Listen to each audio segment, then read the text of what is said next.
encore du monde.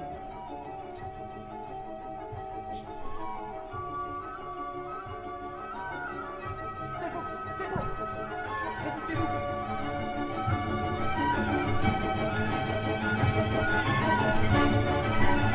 Regardez-moi, par cœur. Par cœur.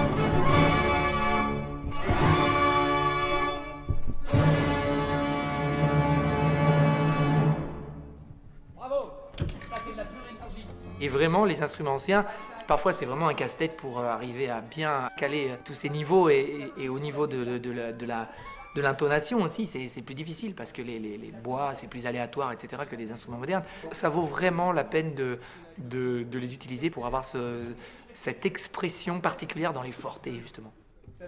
Dans tous ces crescendo, on a un rythme régulier j'allais dire de va-et-vient, pardon, mais oui, une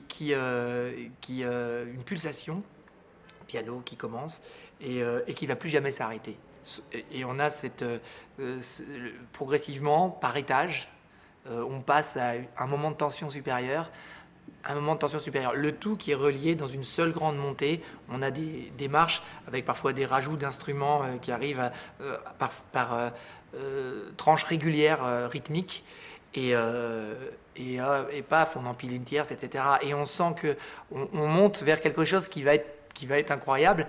Et on monte, et à un moment donné, on comprend musicalement qu'on arrive à un point de non-retour. Dans l'opéra italien de cette période, et particulièrement chez Rossini, on a le phénomène des plios rythmiques qui sont tout simplement pour caractériser chaque thème, pratiquement, parfois à certains moments, chaque thème a un tempo qui lui est propre et sans préparation. C'est-à-dire que on va passer, on sait qu'on doit accélérer d'un tiers à cet endroit-là parce qu'il y a telle formule rythmique qui change, mais le problème c'est qu'il n'y a pas d'accélération avancée. Parfois c'est marqué sur la partition, parfois c'est pas marqué, mais si vous voulez par déduction, on sait que puisque ça fonctionne comme ça, et que c'est marqué par Rossini à tel et tel endroit, on le sait.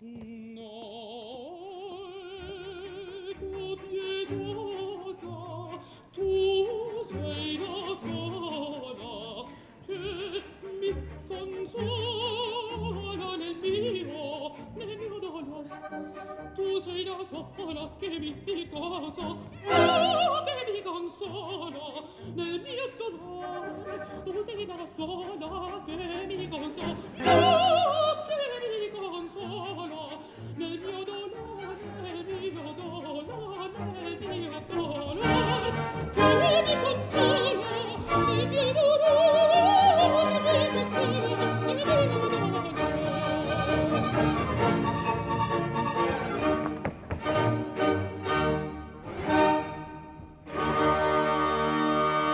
En scène, elle a quelque chose d'essentiel pour nous, amateurs d'opéra. C'est que la direction d'acteur se fait principalement, non pas dans l'espace, avec les corps, avec des actions d'échange, d'entrée, de sortie d'espace, voilà, mais principalement avec le travail sur les masques des chanteurs, le visage, puisqu'on a ces visages en gros plan pour une fois et en direct.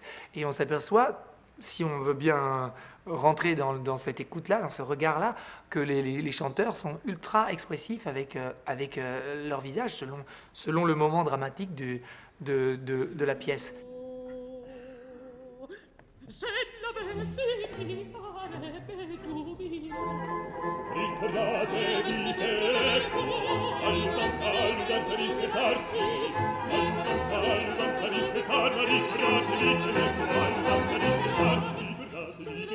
Oh,